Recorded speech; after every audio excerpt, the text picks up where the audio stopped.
everyone, it's your girl Leslie and welcome to my channel.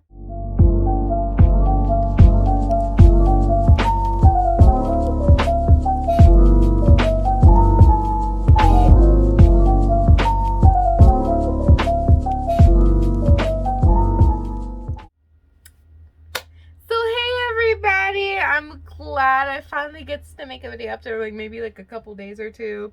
That video was insanely long. I actually didn't know I made it that long. And if you don't know what I'm talking about, is my recent video that I posted, Glamrock Freddy X Reader.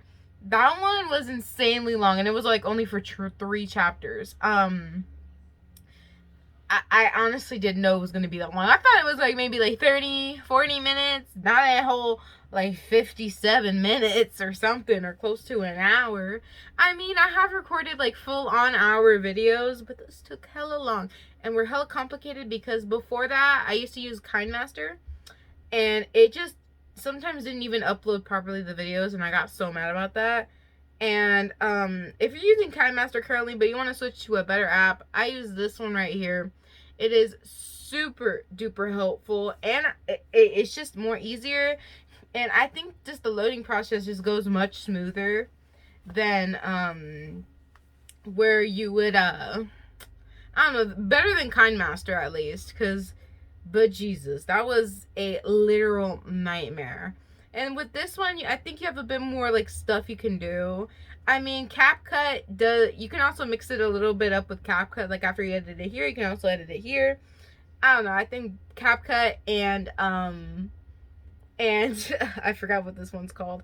This app is much better than KineMaster. I mean, KineMaster is good for certain things, but not for what I'm trying to do. You guys like my new look? Well, not a new look, but you guys like my look?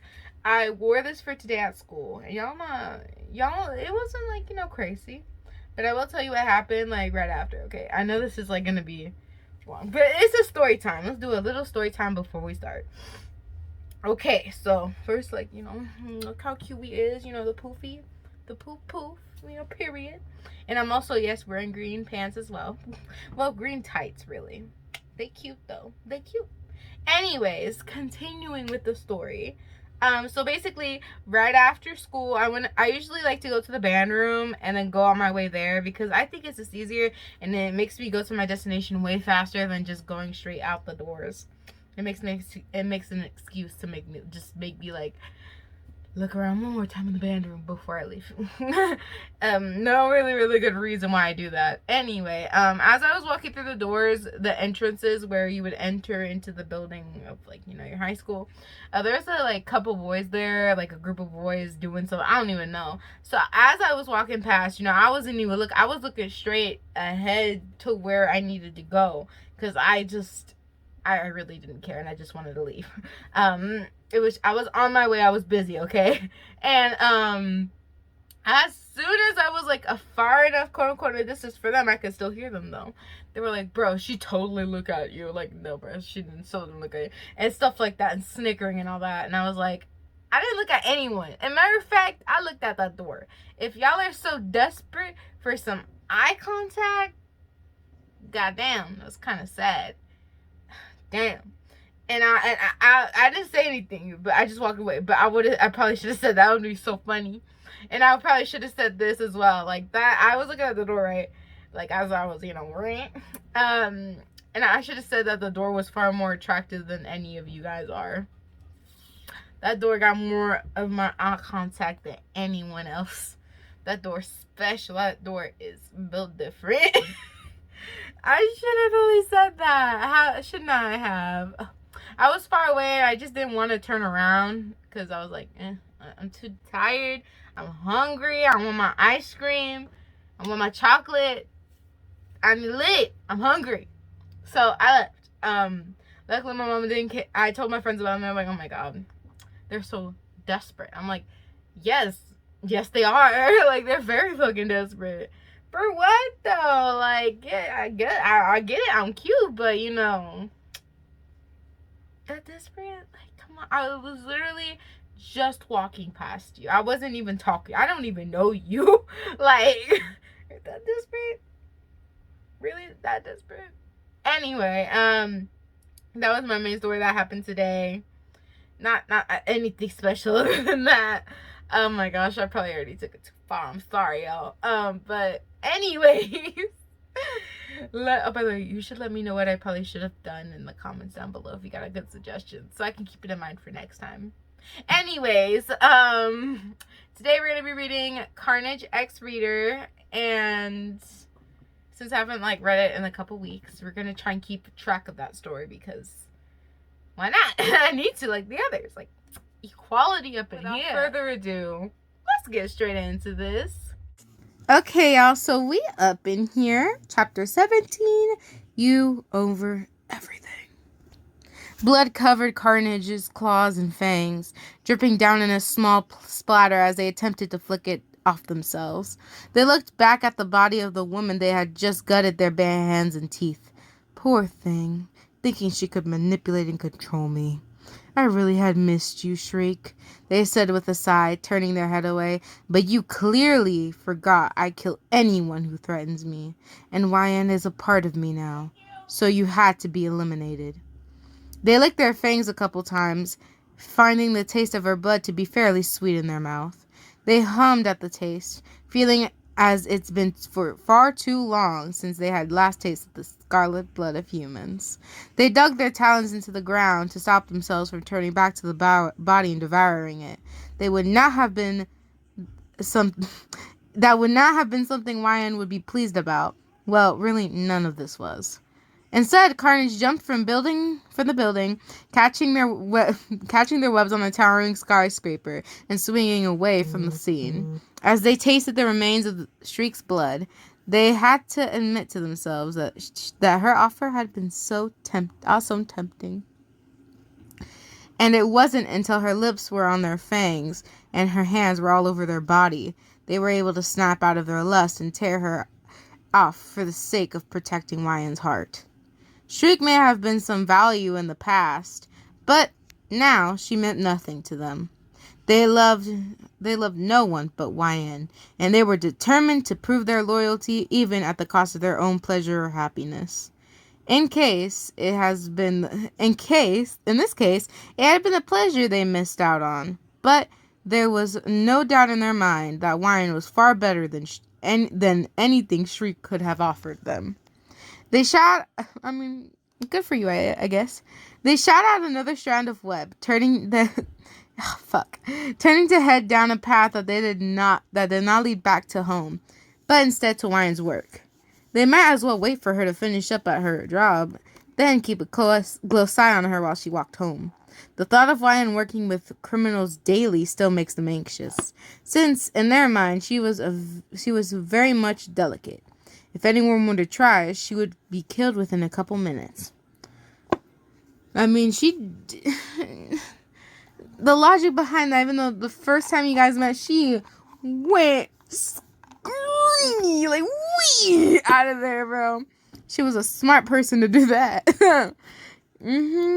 Anyway, they waited patiently, and the second she left the building, they perked up and followed from where they were so high up against the wall.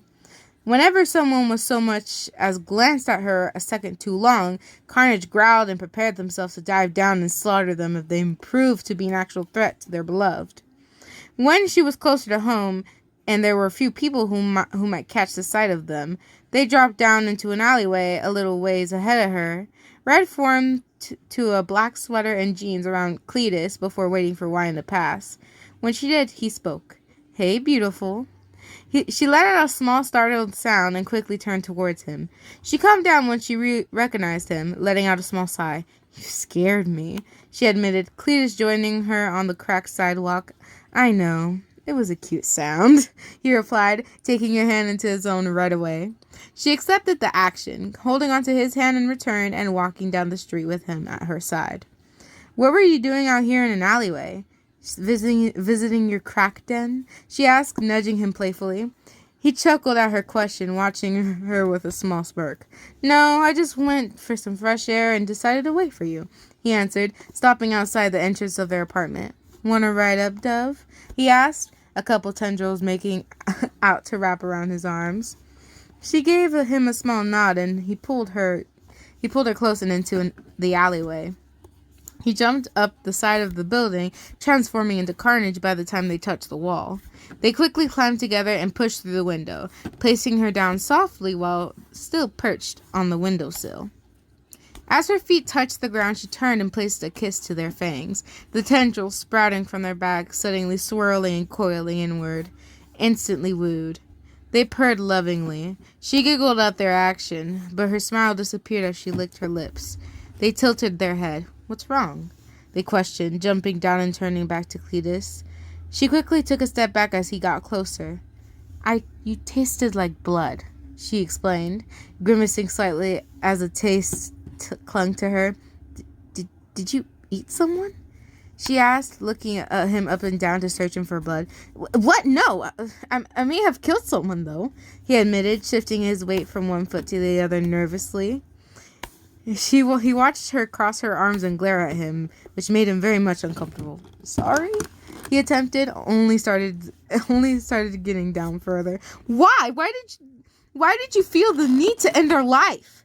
Her voice was rising, and he was actually starting to feel a little startled by her anger.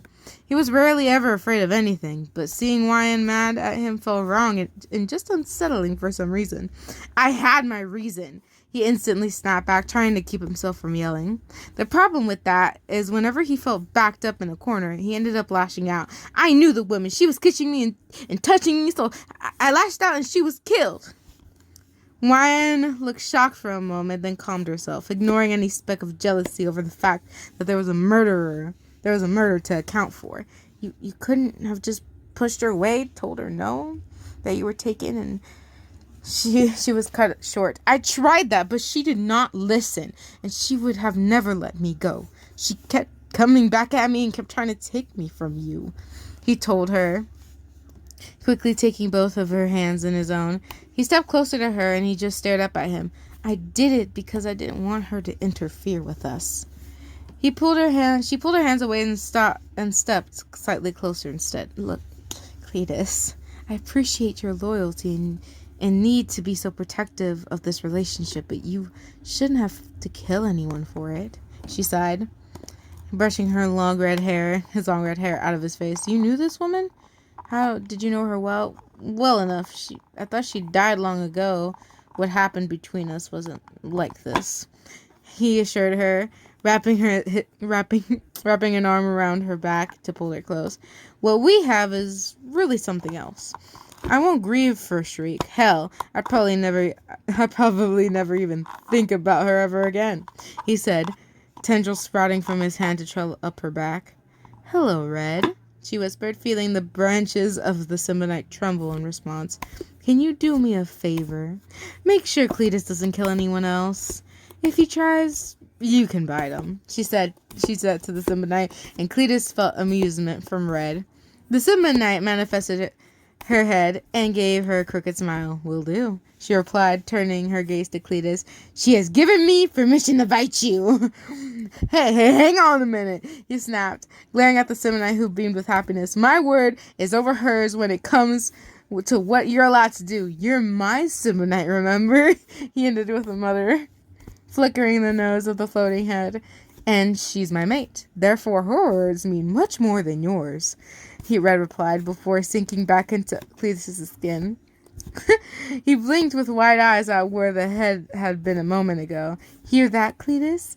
I now have more authority in your Simonite's eyes," Wyan teased, clinging to him and leaning up for what she intended to be a kiss. "Which means no more killing for you." Yeah, whatever, you little brat," he growled softly before leaning the rest of the way down and kissing her. I hope this doesn't get intense. Shit, because I don't even remember which part. Okay. His grip tightened and what? An attempt to heaten the kiss, but she parted her lips from his. Thank you, girl. "Slow down. I'm still a little upset you killed someone," she told him, placing a finger to her lips.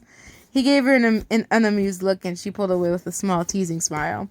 Oh, come on, babe, he complained. Watching her move away, he smirked, quickly rushing forward and sweeping her off her feet. She let out a shocked shriek, which formed into laughter as he spun her around. Cletus, she said between uncontrollable bursts of laughter. He didn't answer with words, only a fit of giggles as he carried her quickly to the living room. She opened her mouth to speak again, but he cut her off by swirling her around again and dropping them both on the couch. Cletus above her. Oh, Ryan, you can't stay mad at me long, and you know that, he said, playing with a strand of her hair. She was blushing beneath him, watching his movements. Eventually, her eyes met his. I suppose you're right, she told him, pulling his body down to hers. He happily wrapped his arms around her and laid his head on her chest and let out a small, tired sigh. She lazily ran her hand through his hair as he did so. Yeah, they sound hella comfortable. They stayed like that in silence for a couple minutes until Cletus spoke. Tired, he muttered, eyes closed as he relaxed and let her mess with his hair. He found it soothing, and he fell victim to drifting off, enjoying the position has found himself in. I love you. More than anyone, I would never choose anyone else over you, he told her, mind fuzzy as began to fall asleep. I know, I love you too, she responded before he was completely asleep while laying on top of her. She didn't stop messing with his hair until a couple minutes later, yawning softly and closing her eyes. A nap didn't seem like a good idea right now. She let herself fall asleep under him, warmed by his body heat. She would wake up whenever hunger conquered her will to sleep. She was about to fall asleep. Red seeped out of Cletus and curled up in the crook of her neck to join them. Okay, that's so cute! Oh my god, that's adorable! Aww. Oh my gosh. If anyone has drawn that, oh my lordy, if you can send me a link, because that's so cute! That is so adorable. Aww. Now to the not cute stuff. Aww. The dark room which Loki stood waiting and thinking was disturbed as a snarl sounded from the doorway, where the only source of light poured in. He quickly looked over to see a large, thick-furred feline stalking towards him, the single amber eye of his reflecting light back at Loki. A limp body hung from the jaws of the creature. Excuse me. The large lynx dropped the torn-up remains of Shriek, watching her hit the floor with a thud before looking up at Loki, who stepped away from the corpse with a disgusted look on her face. Okay, y'all, so, sorry. It's not an ad this time. I just accidentally, swiped and then an ad popped up. Whoopsie. Mistakes happen. Okay, anyway. With a disgusted look on his face. Well, clearly, something didn't go according to plan. Loki scoffed, tapping the still cold hand with his staff before looking to the lynx hovering over the body. Though I can't say I'm surprised he killed his own ex, he added. The lynx hissed in response. Since Carnage continued to remain inseparable from that pesky little lover of his, we will have to tear her from them by force, Loki told him, turning his back on the feline and humming curiously. I suppose that means it's your turn to try, Levi. Bring her to me, alive, he ordered, waving his staff towards the lynx. Levi let out a small rumble sound, turning and bounding towards the door without the slightest of hesitation. When Carnage sees their lover broken and near death, they will act on pure rage. No one can fight a battle when their mind is clouded by only anger and grief. They will be down in seconds. Loki spoke in the anteroom. He chuckled to himself. So I don't want to spoil anything. But I remember reading this by myself because I read this 2 times without you guys, and this is the 3rd time I'm reading it. Yeah, I like this story, okay. And I remember when I was a young bear. No, I remember what was it? So basically, I believe that they said way earlier that Carnage killed Loki's lover or something like that. And I'm like, was this what would this be what your lover truly wanted to happen? You know what I'm saying? Is this what your lover would truly want to happen? Truly? I don't think so. I don't think so, sir. I mean, getting baby some payback, I guess, but is that what your lover truly wanted? Let's think about that. Okay, now, anyway, chapter 18, infection. Oh no. When the night had rolled around and Warren was yet to wake up from her slumber, Cletus had picked her up off the couch. He cradled her in his grip, carefully sliding into the bedroom and placing her so gently on the bed. He then pulled the sheets over her, making sure that she looked comfortable before walking out. Unlike Ryan, he had a Semonite driving him to eat something. He could feel Red squirm, and the pangs of hunger were inevitable and getting pretty damn painful now. He called to her, the Semonite instantly forming a head in response, eyeing him like a dog waiting for its owner to give it a treat. He found chocolates Ryan had tried to hide away from him. He smiled to himself over it. She was learning that if he had access to the sweet candy, it would be gone by the next day. It wasn't his first choice, but Red adored chocolates, so he didn't deny her. She was still very needy and threw fits if she didn't get what she wanted. Cletus tossed one up. Red lunged forward and swallowed it down. She was instantly waiting for another chocolate, eyeing him with wide eyes, before giving her another one. He ate one himself, enjoying the flavor. The Semonite considered that just as good as considering all their bodies were connected after all. As she munched on a larger chunk of chocolate, he admissibly stroked the silky skin of the Semonite and let himself drift into thought. She purred from his touch and continued to eat the chocolates. He was less interested in the food and more interested in the taste he had gotten earlier. His thoughts traveled back to Shriek, or more Shriek's blood, the sweet metallic taste of it, that he found most humans tasted like. And it was a divine, addictive flavor. If you could just take out one. Ouch! He yelled as fangs snapped at his hand. He looked down at Red furiously. Hello? Why the hell did you do that? I was petting you, you little brat.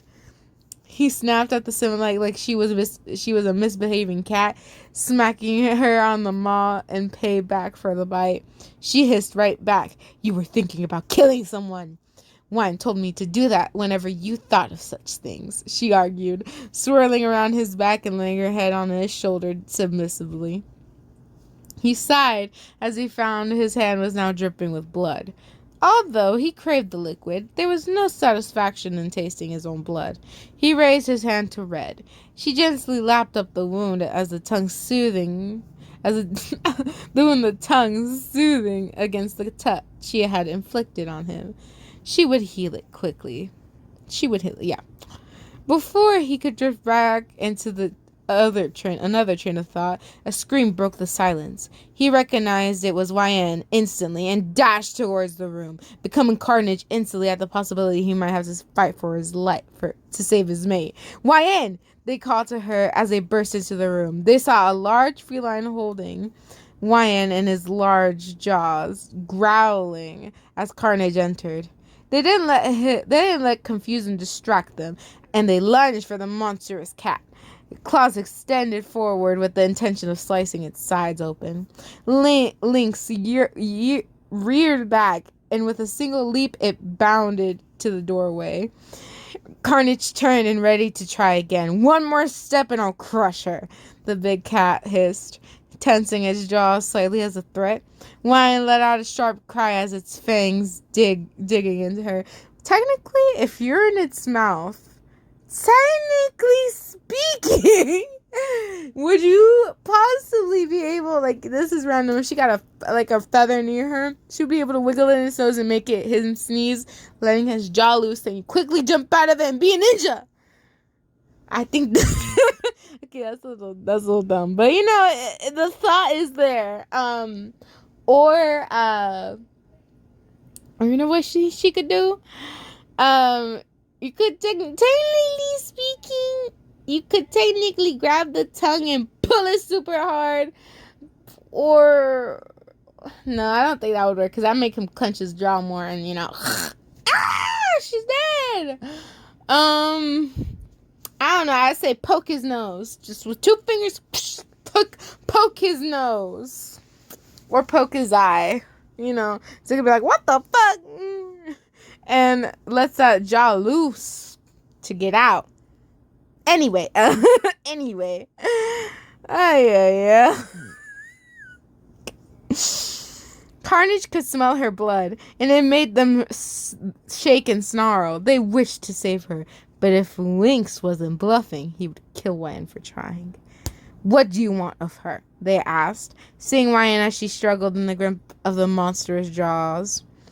That's for me to know and for you to find out, he answered, slowly stepping away, Carnage carefully watching his movements, not wanting to be too sudden and be taken as a threat. Do not try and stop me, Carnage. Your precious little boy toy will be destroyed. Don't call her that. They instantly snapped back, pausing as Lynx narrowed his one good eye. Oh, so you know me, Lynx. So you know me, Lynx? What's your name, and how have I ruined your life? They asked. Levi, they answered, glancing towards the window. And you destroyed my family but left me alive, deformed and without a home. Oh, sorry, I'll put you out of your misery if you drop the girl. They told them with a snarl, flexing their long claws, extending their fangs toward them in a furious screech. Sorry, Carnage, but she's coming with me, Levi told him, and leaped for the window. He smashed through the glass effortlessly and fell from the window. Wyan! Carnage shouted, rushing to the window. They watched as Lynx shifted into a man. Wyan let out a scream as he swung with a grappling hook with her under his arm. Carnage instantly gave chase, outstretching a strong rope of webbing and swinging it after Levi. They had confidence in their abilities to navigate via web slinging was better than Levi's grappling. He had to put their lovers' lives on the line. There was no other way they were letting him get away with her. Levi glanced back as he saw webbing ship past his head and into a corner of a building. Upon seeing Carnage chasing him, he took a quick turn, feeling Ryan's grip on him tightening. Her fear was obvious, and she clearly didn't think he cared as if he dropped her or not. At this rate, he hardly had a hold on to her. Carnage flawlessly followed suit, hardly fazed by the sudden turn. Though they were right behind him, they weren't getting any faster. They were just trailed behind them at a steady pace. Same pace Levi had. Carnage! Wyan called out over Levi's shoulder. The Semini, unable to respond to her call, they were far too focused on keeping up with Levi's twists and turns, which were constant and seemingly random. Carnage contemplated grabbing Levi with the webbing, but if he went down, so did Wyan. They growled in frustration until their gaze met hers. The second they established eye contact, she pushed from Levi. The man had not been expecting it, and she fell out of his grip. Carnage let out a small yelp of surprise before shooting 2 lines of webbing down and diving towards to catch Wyan in midair. They let the webbing go a moment late to reach over her. She must have trusted him to catch her. At the same time, Levi had changed his grapple when unhooked a pistol from his belt of weapons. Carnage had paid no mind to the action, for no kind of gun could break through the Semini hide that covered the host. Yep. Carnage wasn't even an inch from her, their claws hovering over her body. Then 2 gunshots burst into life. They wouldn't have cared, but fury hot pain seared into their side, causing them to coil up and shriek at the fire burning into their skin. Levi grabbed Wyan by the arm and swung up. "No!" she shouted, reaching out towards the falling Semonite. "What did you do to them?" She screamed at the man whose grip was tight as a vice. "Anti-Semonite tech," he quickly answered. "That will keep them down." Carnage wasn't able to focus on the direction Levi had dragged Wyan into, for the fire burning to their side caused Red to retreat into the host's skin. "Red, no!" Cletus yelled as they followed closer to the ground. The last remaining of Carnage was a blanket of red and black that covered his back. They smashed into the ground, the Semonite melting around him in a slow-moving puddle. Cletus was dazed. Through the Semonite had absorbed most of his fall. He had started leaving, feeling the Semonite slip away from his fingers. "No, no," he whispered. He could feel the large number of eyes that were on him, but he couldn't care less. "No, no, Red!" he shouted to her. Excuse me. Oh, Jesus, this is intense. Clawing at his chest fearfully. About a minute passed before he felt movements around his fingers. "Okay, I'm here, I'm fine," Red spoke, voice soft and broken. He let out a relieved breath at that, giving a small bundle under his hand a gentle squeeze. The relief was immediately chased away by the fear that he had lost Wyan. "We need to get out of here. Can you cover for me? I'll do the work." He told Red, pushing himself onto his knees. He glared towards the crowd that stared at him. The desire to make his frustrations out inside of them on the onlookers felt overwhelming. "Go," Red told him, covering his skin slowly. She was too tired to even snap at him like earlier. They lifted themselves up into the air and swung high, heading for a rooftop where they could survey the area. As they landed on top, they whipped around violently, trying to catch the slightest of movement of Levi rushing through the city. But there was nothing. No sign of Wyan or Levi. They tried to take scent of either of them, but found open breathing in a large area. They felt dizzy. Too tired? They asked themselves. "I can't do this tonight. I'm still hurting from that gun," they growled, a large clawed hand being placed where the bullets had hit. The skin had now had digits that sent sharp pain running across their side. They had to get back home and their train of thought stopped as their skin spat out 2 bullets that had been lodged into the thick red and black blanket of skin. They caught them with their clawed hand. "Go home and deal with the wound." They leapt from the rooftop, heading for home. They felt strained from simply swinging now, and it was difficult to form all the way home. They had chased Levi and Wyan pretty far. The second their feet touched the floor of the apartment, Red began to melt away from her host and sink back into his skin where she could rest. Cletus didn't stop her. He let her hide while he examined the bullets. He had seen anti-Semonite tech before, but something about this particular weapon seemed strange to him. He examined the bullets. He found the metal had become laced with small holes, and he looked down at his own skin. Strands of bruise-like colors had begun to spread through his veins around the gunshot. Since Red connected herself to his bloodstream, that got dangerous. "Damn it, he's trying to poison us, whatever is in these cursed bullets. Get out here." Cletus called to her, the Semonite hesitating to leave his skin. She had become the smallest sheet spread out across his chest, stomach rippling nervously. He guided his hand along the top of her skin, quickly finding the deformity, noticing how it seemed slightly off color. "It's only my blood because it's in yours." He quickly explained to her, even though she was well aware from his thoughts.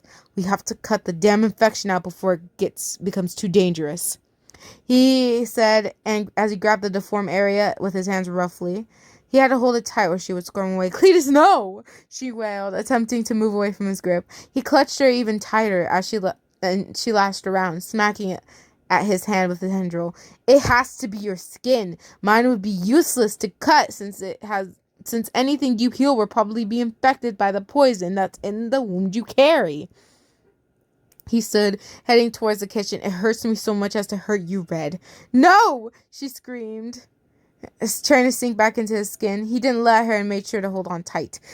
No, Cletus, I'll kill you! Red threat. Her threat turned out hollow when she would actually never be able to do such a thing without killing herself. He was her only host. Please, she begged once more. It's this or we die. He snapped back before a sigh escaped him. Yelling at her wouldn't do any good. He should be soothing the creature, not frightening her further. Red, you're going to be okay and I'm going to help you. I need your trust. Come on. We know I wouldn't affect pain on us unless I had to. She appeared hardly any calmer, and he couldn't pet her for long before he quietly grabbed the knife. Doing something silently became utterly useless when the person you were hiding it from lived inside your brain. She knew when he picked it up and started panicking again. I'm sorry, girl. He whispered before seeping the knife into the skin around the affected areas, tearing at her. The samurai screamed within his hand, and the pain reflected back into him, powerful enough to make his eyes water. Cletus! She yelled above the pain and snapping at the samurai strands connecting her skin and the affected wound. Her calls and became faded cries of his name. Stop, no, and please. He was forced to ignore it. I know, I'm sorry. Shut up and let me save us. He yelled at her, and he was about halfway through cutting the infection out. Her wiggling has made it more challenging than it needed to be. A head had formed from the blanket and began roughly headbutting his chest. She didn't bite him, though, probably not wanting to make the pain loop traveling through both any worse. When he snapped through the final strand connecting the two, the off skin seemed to melt in his hand, forming a more black substance that burned his skin. He flicked it off, the pain leaving with it. He quickly returned his hand to the withering samurai spread out on his chest. Red looked so full of fear. Shh, you're fine, he told her, running fingers over her form. The pain that had been panging in his chest immediately began to calm to nothingness. We're safe, but Wyan isn't. We have to get her. But also be mindful that those bullets do in fact hurt. She let out a small mewl in response, hardly thinking as she focused on healing herself. When you regain your strength, we will go. He told her, only continually to give her soothing strokes. Only a fool would do something like this to Carnage. And you was right. That's fucking ridiculous. This is ridiculous. Like, goddamn. Oh my goodness. I am so concerned. Oh, sorry, y'all. Hold up. I gotta check if my benefish is, like, okay. Hold on. I gotta make sure, because I usually like to hide. And I have to make sure that, they... in my spectral vision, if that makes sense. Yes, my spectral vision. Because, I'm amazing. They're hiding somewhere. How do they hide so well? I don't get the superpower these fishes have. Jesus. Anyway, wow, that was crazy. Oh my lordy. So, came to find out, now we know that 1, we got kidnapped, bitches. And 2, they have bullets that can make it quite painful and quite dangerous, and they have to cut it out with a knife. That's... just imagine that. I feel so bad for them having to do that. Ooh. Man, that's crazy. I tell you, some things just can't be healed. Yeah, but they can be cut out, and then you can properly heal. Like, cut out and then heal. It's just ridiculous. Man, I feel bad for Wyan, though, because in that situation, I would be, like, crapping tears. No cap. I'd probably be even, like, still as a stick, because no one has experienced that type of shit. Not even us, because we cannot speak like that, because this is like Marvel, DC type of thing, not like realistic type of thing. That'd be so fucking scary though. Oh my gosh, I'm speaking so much. Back to me. Okay, y'all, so that was crazy. Now we are kidnapped. Yay. Oh my gosh. And after such a beautiful, just adorable moment, damn, I'm kind of upset. I'm kind of upset. I'm like, damn, bro. Damn, you trying so hard. You trying so hard. Oh my gosh. Kind of feel bad for Loki though, if what I said was true, like about like him losing a lover or something like that, cause Carnage. I'm like, damn, bro. But would she want this? I don't think so, bro. I don't think so. I don't think so. That's ridiculous. Well, let me know what you think might happen next. Will Wyatt get tortured? Will we die? Probably won't. Or, well, something unexpected happen. Maybe, maybe not. I don't remember these certain parts because I like to read super fast. But when I read with you guys, I'm forced to read the super duper details, which I don't mind because I really do need to read those super duper details. Well, anyways, I hope you guys enjoyed. Like, subscribe, and hit that notification bell for more amazing videos, guys. Please rate this look at a 9 out of 10 with most of my looks, because let's be honest, I mostly wear a bonnet with these videos because I am at my most comfortablest spot whenever I record with you guys. But today, I decided, look a little cute, look a little, it's sexy. Sexy. Okay. For now, I gotta go, y'all. Bye and peace.